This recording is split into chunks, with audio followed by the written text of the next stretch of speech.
सभी भाई बहनों को जय मसीह की स्वागत है आपका हमारे मसीही वचन यूट्यूब चैनल में। आइए हम पढ़ेंगे बाइबल से रिलेटेड एक स्टोरी, प्रेमलाल का दिन। एक दिन प्रेमलाल अपने दोस्तों के संग बीच गली में क्रिकेट खेल रहा था। मैच जीतने के बाद प्रेमलाल घर की ओर चल पड़ा क्योंकि रात्रि भोज का समय करीब करीब हो चुका था। तभी एक लंबे कद का स्नेहपूर्ण व्यक्ति उसके सामने से चलकर आया और हंसते हुए कहा, नमस्कार। प्रेमलाल ने भी उसे हंसते हुए नमस्कार कहा। स्नेहपूर्ण व्यक्ति ने कहा, मेरा नाम सुरेश है, तुम्हारा नाम क्या है? प्रेमलाल ने उत्तर दिया, मेरा नाम प्रेमलाल है। कुछ देर बातें करने के पश्चात सुरेश ने प्रेमलाल से पूछा, क्या तुम यीशु को जानते हो? नहीं, प्रेमलाल ने कहा, मैं नहीं जानता कि यीशु कौन है।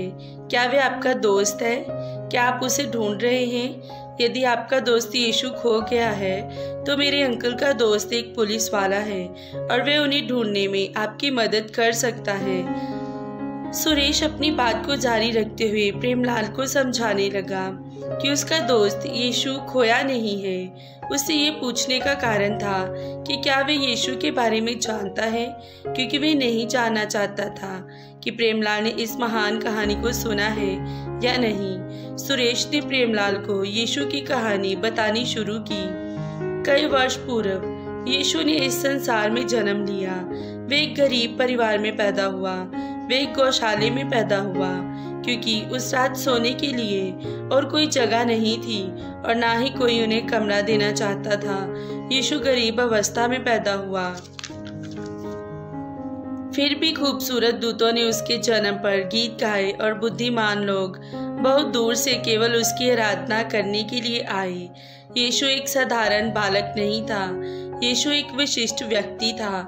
प्रेमलाल सुरेश की बातों को बड़े ध्यान से सुन रहा था, जो यीशु के चमत्कारों और उसके द्वारा कही गई अद्भुत बातों के बारे में कह रहा था। प्रेमलाल का दिल इससे बहुत प्रभावित हो उठा क्योंकि वह जानता था कि बिना घर के भूखे पेट रहना और ठंड में ठिठुरना कैसा होता है। सुरेश ने उसे आगे बताया कि यीशु कैसे बढ़ता गया और मनुष्य बन गया। प्रेमलाल को यह जानकर अत्यंत आश्चर्य हुआ कि यीशु ने कभी भी कोई गलत या बुरा कार्य नहीं किया। सुरेश ने प्रेमलाल को बहुत ही धीरज और उत्सुकता के साथ समझाया कि यीशु परमेश्वर का इकलौता पुत्र है और इसके द्वारा परमेश्वर जगत के सभी लोगों से प्रेम करता है, क्योंकि हर व्यक्ति पाप में पैदा हुआ और परमेश्वर से अलग हो गए। इसलिए परमेश्वर ने अपने पुत्र यीशु को इस पृथ्वी पर पैदा होने के लिए भेजा और बाद में एक उचित त्याग के तौर पर क्रूस पर मरा ताकि हमारे पापों को उठाए और पुनः उसकी संगति में लाए और उसके साथ रहे। प्रेमलाल ने पूछा, यदि यीशु अद्भुत और चमत्कारी था तो क्यों उसने अपने आप को क्रूस पर मरने दिया? सुरेश ने उसे समझाया कि यीशु के पास यद्यपि पूरी शक्ति व सामर्थ्य था अपने आप को क्रूस की मृत्यु से बचाने की, किंतु वे जानता था कि बिना उचित पाप रहित त्याग के इस संसार के लोगों को उनके पापों से छुड़ाना मुश्किल होता। हमारे पापों को हटाने और जीवन में सच्ची शांति देने के लिए तुम्हारे और मेरे प्रति प्यार के खातिर यीशु अपनी मर्जी से हमारे लिए मरा। यहाँ देखो प्रेमलाल, सुरेश ने कहा, मैं तुम्हें एक चीज दिखाना चाहता हूँ। सुरेश बड़े ध्यान से एक विशेष कपड़े को खोलने लगा जो कीमती सामान को सुरक्षित रखने के लिए इस्तेमाल किया जाता है। प्रेमलाल ने सुरेश से पूछा कि आप क्या खोल रहे हैं? ये एक विशेष पुस्तक है। सुरेश ने कहा, इस किताब के तुल्य कोई और किताब इतनी अहमियत नहीं रखती है। सुरेश ने समझाते हुए कहा कि ये किताब बहुत ही विशेष है क्योंकि ये परमेश्वर के उस अनोखी योजना के बारे में बताता है जो हर एक व्यक्ति के लिए है। क्या मेरे जीवन के लिए भी परमेश्वर की कोई विशेष योजना है? प्रेमलाल ने पूछा। सुरेश ने कहा, हाँ बिल्कुल है, तुम्हारे जीवन के लिए परमेश्वर की एक विशेष योजना है। क्या तुम ये जानना पसंद करोगे कि ये किताब तुम्हारे बारे में क्या कहती है? प्रेमलाल ने उस उत्सुकता से जवाब दिया, हाँ क्यों नहीं। आप मुझे इस पवित्र पुस्तक के बारे में बताएं कि ये मेरे बारे में और मेरे लिए परमेश्वर की योजना के बारे में क्या कहती है। मैं तुम्हें कुछ चित्र दिखाता हूँ जिससे तुम्हें अपने दिल को जानने में मदद मिलेगी कि परमेश्वर उसे किस दृष्टि में देखता है। क्या तुम इस आँख के चित्र को देख रहे हो? ये चित्र परमेश्वर के सर्वव्यापी आँखों को दर्शाती है। वे देखता है, सुनता है और उन सब चीज़ों को जानता है जो हम करते हैं, कहते हैं और सोचते हैं। प्रेमलाल, इस वचन को पढ़ो। हे यहोवा, तूने मुझे जांच कर जान लिया है। तू मेरा उठना बैठना जानता है और मेरे विचारों को दूर ही से समझ लेता है। मेरे चलने और लेटने की तू भली भांति छानबीन करता है और मेरी पूरी चाल चलन का भेद जानता है। हे यहोवा, मेरे मुंह में ऐसी कोई बात नहीं जिसे तू पूरी रीति से ना जानता हो। प्रेमलाल, क्या तुम कभी कभी दूसरों के लिए बुरी या नीच बातें सोचते हो? क्या तुमने कभी ये सोचा है कि तुम दूसरों से कहीं बेहतर हो? इसे घमंड और स्वार्थपन कहते हैं। क्या तुम इस मोर का चित्र देख रहे हो? ये चित्र घमंड को दर्शाता है, क्योंकि ये सभी जानते हैं कि मोर एक घमंडी और बड़ाई करने वाला पक्षी है। घमंड के बारे में बाइबल ये कहती है, विनाश से पहले गर्व और ठोकर खाने से पहले घमंड होता है। प्रेमलाल, क्या तुम कभी समस्याओं में पड़े हो और ऐसी बात की जो तुम्हें नहीं करनी चाहिए थी?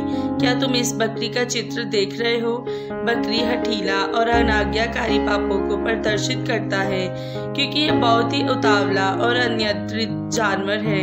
हठीली और अनाज्ञाकारी के प्रति बाइबल क्या कहती है, हम देखें। बलवा करना, हट करना ग्रह देवताओं की पूजा के तुल्य है। क्या तुम अधिक खाने और चीज़ों को प्राप्त करने में स्वार्थी हो और इन्हें दूसरों के साथ नहीं बांटते हो? स्वर का ये चित्र स्वार्थपन और बांटने की अनिच्छा को प्रकट करता है। इस वचन को पढ़ा जो ये कहता है कि हमारे दिल के अंदर अन्य चीज़ों के अलावा लालच और स्वार्थ छिपा हुआ है, क्योंकि भीतर से अनर्थ मनुष्य के मन से बुरी बुरी चिंता, व्यभिचार, चोरी, हत्या, परस्त्री गमन, लोभ, दुष्टता, छल, लुचपन, कृदृष्टि, निंदा, अभिमान और मूर्खता निकलती है। ये सब बुरी बातें भीतर ही से निकलती हैं और मनुष्य को अशुद्ध करती हैं। प्रेमलाल, क्या तुमने कभी गंदी कहानियां और गंदे मजाक सुने हैं? क्या तुमने कभी दूसरों के लिए बुरी बातें कही या बकवादें सुनी हैं? मेंढक का चित्र बुरी बातें कहने और गंदे शब्द के इस्तेमाल करने के पाप को दर्शाता है। झूठ, बकवाद और अन्य बुरी बातें कहने के संबंध में बाइबल ये कहती है, और मैं यीशु तुमसे कहता हूँ कि जो जो निकम्मी बातें मनुष्य कहेंगे, न्याय के दिन हर एक बात का लेखा देंगे, क्योंकि तू अपनी बातों के कारण निर्दोष और अपनी बातों ही के कारण दोषी ठहराया जाएगा। हम इसे मानने के लिए तैयार नहीं होते, लेकिन हृदय की गहराई में डाह, ईर्ष्या और कपट छिपा हुआ है। ये ठीक इस सांप के चित्र के जैसा है। डाह, ईर्ष्या और उनके खतरों के बारे में देखो बाइबल क्या कहती है। शांत मन तन का जीवन है, परंतु मन के जलने से हड्डियां भी जल जाती हैं। प्रेमलाल, के तुमने कभी क्रोध किया है या किसी ने तुम्हारे साथ बुरा किया, उसका बदला लेने के लिए किसी को चोट पहुंचाई है जिसने तुम्हारे साथ बुरा किया? क्या तुम ये चाह रखते हो कि उसके साथ बुरा हो? ये ठीक इस चीते के चित्र के समान है जो बदला लेने के लिए, गुस्से से आक्रमण करने के लिए तैयार है। लेकिन बाइबल कहती है, जब तेरा शत्रु गिर जाए तब तू आनंदित ना हो, और जब वह ठोकर खाए तब तेरा मन मगन ना हो। व्यर्थ अपने पड़ोसी के विरुद्ध साक्षी ना देना और ना उसको फुसलाना। मत कहे कि जैसा उसने मेरे साथ किया वैसा ही मैं भी उसके साथ करूंगा और उसको उसकी काम के अनुसार पलटा दूंगा। क्या तुमने कभी आलसपन महसूस किया और अपने माता पिता की आज्ञा नहीं मानना चाहते, या दूसरे तुमसे जो कहते हैं उसे अनसुना किया है?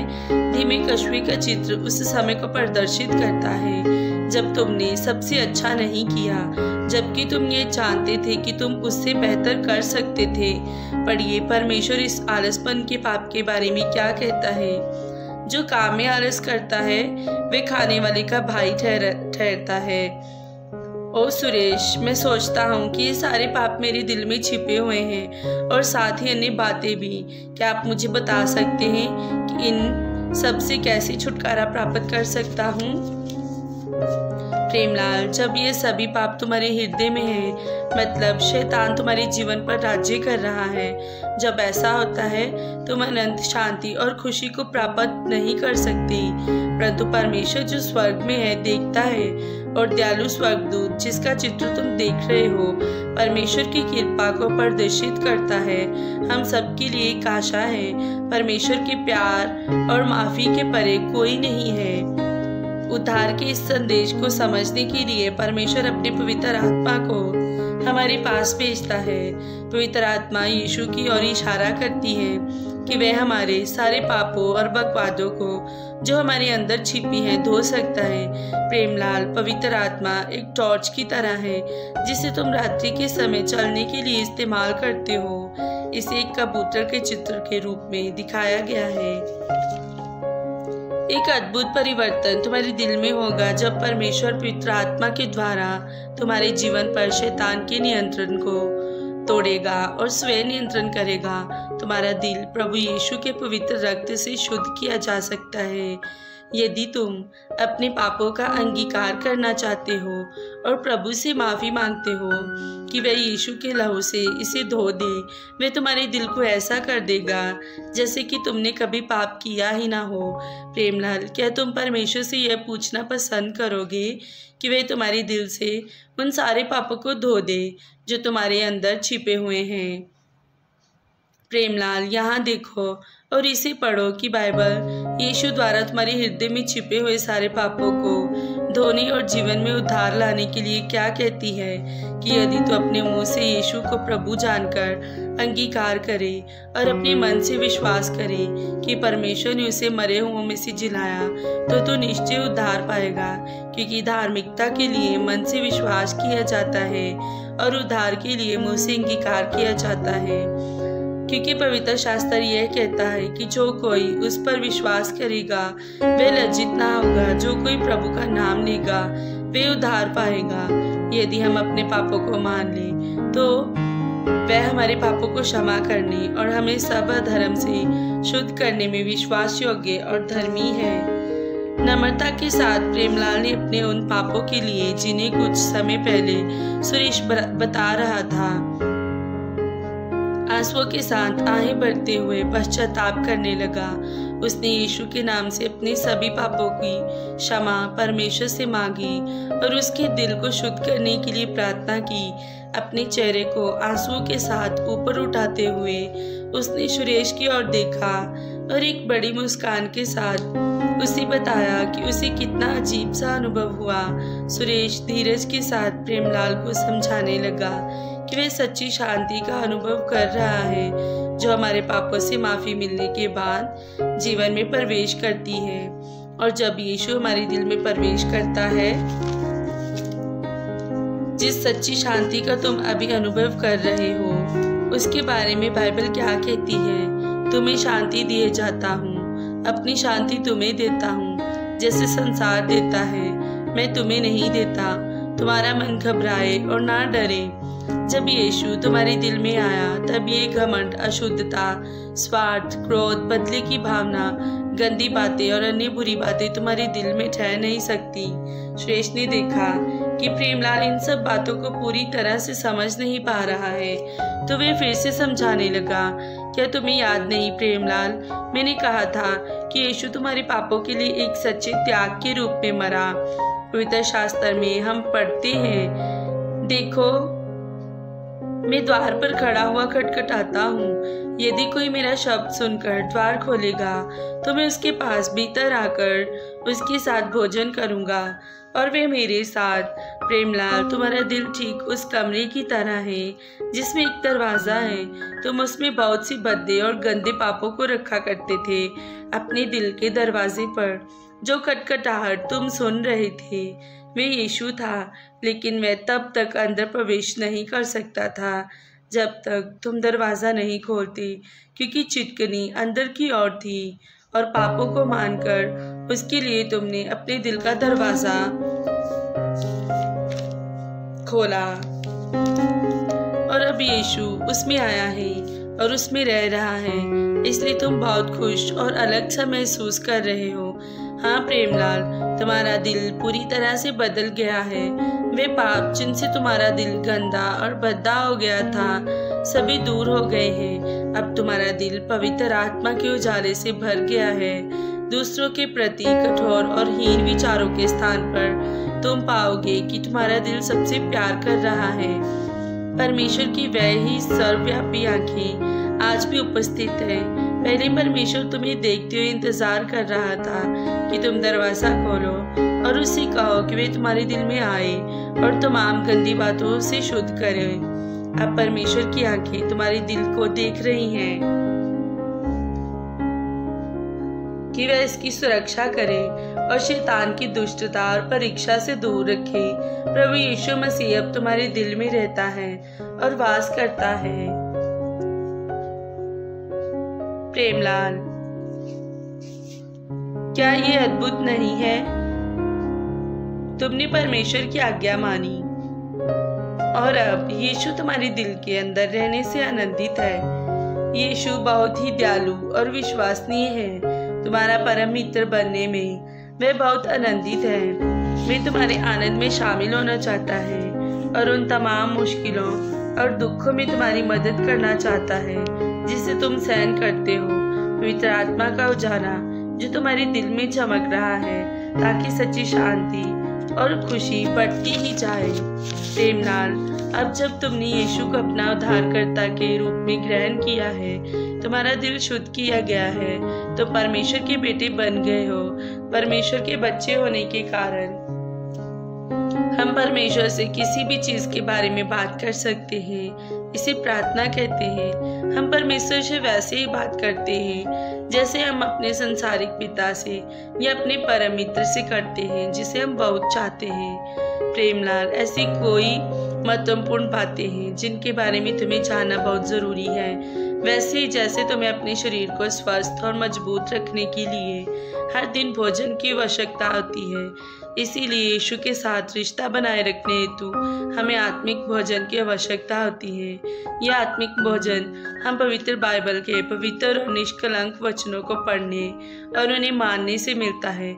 हमें कैसे रहना है और दूसरों के साथ कैसे बात और कार्य करना है, ये तभी सीख पाएंगे जब हम ईमानदारी से पवित्र बाइबल को पढ़ते हैं। इन चीज़ों को करने से तुम आत्मिक रूप से मजबूत होकर अपने शत्रु अर्थात शैतान का सामना कर पाओगे। याद रखो कि परमेश्वर कैसे तुम पर निगरानी रखता है और तुम्हारे जीवन का मार्गदर्शन करता है। इसी तरह शैतान भी बड़े ध्यान से तुम पर निगरानी रखेगा ताकि तुम्हें पाप करने के लिए उकसाए और वे तुम्हारा नाश कर डाले। लेकिन परमेश्वर तुम्हारे साथ है, तुम्हें चलाने, मार्गदर्शन करने और सुरक्षा प्रदान करने। विश्वास योग्यता के साथ बाइबल को प्रतिदिन पढ़ने से जो लाभ मिलता है उसके बारे में बाइबल क्या कहती है, ये सुने। जवानी अपनी चाल को किस उपाय से शुद्ध रखे। मैंने तेरे वचन को अपने हृदय में रख छोड़ा है कि तेरे विरुद्ध पाप न करूं। तेरा वचन मेरे पाँव के लिए दीपक और मेरे मार्ग के लिए उजाला है। जैसे जैसे हम अपने दिल और मन को परमेश्वर के पवित्र वचन बाइबल से भरने में नाकाम होते हैं और यीशु के साथ नजदीकी रिश्ता नहीं बनाते, तब शैतान हमारी परीक्षा लेने के लिए तैयार रहता है। वह हमारी परीक्षा करता है कि हम क्रोध करें, ईर्ष्या रखें, अशुद्ध विचारों को सोचें और बकवादों को सुनें। हम अपने जीवन के प्रति उदास और असावधान हो जाएं। ऐसी परीक्षा वह हमारी करता है। इन सब के साथ और भी कहीं पापों के लिए तैयार रहता है कि जिससे हमारी परीक्षा करें। लेकिन जितना नजदीकी रिश्ता तुम्हारा यीशु के साथ है, उतनी मजबूती के साथ तुम शैतान के सम्मुख खड़े रह पाओगे। जब वह तुम्हारी परीक्षा लेने आता है और परमेश्वर ने हमसे कह रखा है कि जब वह परीक्षा लेने आता है तब हम कैसे उसका सामना करें। इसलिए परमेश्वर के अधीन हो जाओ और शैतान का सामना करो कि वे तुम्हारे पास से भाग निकलेगा। मेरे प्रिय मित्र, अपने प्रेमलाल की कहानी को पढ़ा और देखा कि किस तरह से उसका जीवन यीशु के द्वारा शैतान के नियंत्रण से निकलकर बदल गया। जैसा यीशु प्रेमलाल के लिए मरा वैसा ही वह आपके लिए भी मरा। वह आपसे प्यार करता है और चाहता है कि आप अपने दिल का द्वार उसके लिए खोलें। हर दिन जिस प्रकार प्रेमलाल यीशु मसीह के साथ चलता था और बातें करता है, वह ज़्यादा से ज़्यादा सच्ची शांति और आनंद का अनुभव करता है, क्योंकि वह जानता है कि उसके सारे पाप धो दिए गए हैं। जब वह पवित्र बाइबल पढ़ता और प्रार्थना करता है, वह सीखता है कि वास्तव में परमेश्वर उसे कितना प्यार करता है। वह जान सका कि यीशु ने क्रूस पर कितनी बड़ी कीमत चुकानी पड़ी कि उसे माफ़ी मिले और वह परमेश्वर की संतान बन जाए।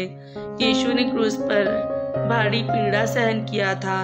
वह उस क्रूस पर से उतरकर आ सकता था, परंतु उसने खुद को आपके लिए एक सच्चे बलिदान के रूप में दे दिया। उसकी मृत्यु और गाड़े जाने के 3 दिन बाद वह मृतकों में से जी उठा। यीशु मरा नहीं है, वह जीवित है और आपके दिल से किसी भी पाप को धो सकता है। मेरे मित्र, आज यीशु आपके दिल के दरवाजे को खटखटा रहा है। जैसे उसने प्रेमलाल के दिल में प्रवेश किया और उसे बदल दिया, वैसे ही वह आपके जीवन को एक उद्देश्य और अर्थ देना चाहता है। आपके जीवन के प्रति यीशु का जो उद्देश्य है उसके बारे में बाइबल इस प्रकार कहती है, मैं इसलिए आया कि वे जीवन पाएं और बहुतायत से पाएं।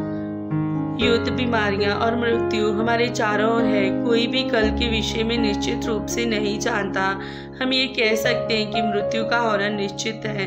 यीशु के बिना मर जाने का अर्थ है सदा के लिए नष्ट हो जाना और अनंत काल के लिए उससे अलग हो जाना।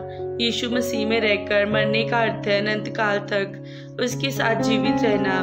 प्यारे मित्र, क्यों ना इसी वक्त यीशु से कहें कि वह आपके दिल में आए और छिपे हुए तमाम बुरी चीज़ों को निकाल दे। आप इस प्रार्थना को विश्वास के साथ करें। भरोसा रखें कि यीशु आपकी तमाम बुराइयों को माफ करेगा और अपने किए हैं। प्यारे यीशु, मैं जानता हूँ कि मैं एक पापी हूँ और कई पाप किए हैं। मैं प्रार्थना करता हूँ कि आप इसी वक्त मेरे दिल में आए और उन तमाम गंदी चीज़ों को जो छिपी हुई हैं साफ कर दें। आज से मैं आपको अपना प्रभु और उद्धारकर्ता के रूप में मानता हूँ। बचे हुए जीवन में मैं आपकी सेवा करूँगा और कभी भी पीछे ना हटूँगा, चाहे कुछ भी हो जाए। मुझे माफ़ करने के लिए धन्यवाद। आपके नाम से प्रार्थना मांगता हूँ। यदि आपने यीशु को अपना प्रभु और उद्धारकर्ता होने के लिए प्रार्थना किया है तो एक बाइबल खरीदें, प्रतिदिन उसे पढ़ें, परमेश्वर के वचन द्वारा यीशु के साथ नया रिश्ता बनाए रखना। मैं आप उत्साहित और मजबूत होंगे। कृपया याद रखें कि यीशु ने क्या कहा है और उन्हें सब बातें जो मैंने तुम्हें आज्ञा दी है मानना सिखाओ। और देखो, मैं जगत के अंत तक सदैव तुम्हारे संग हूँ। आमीन। सभी को जय मसीह की।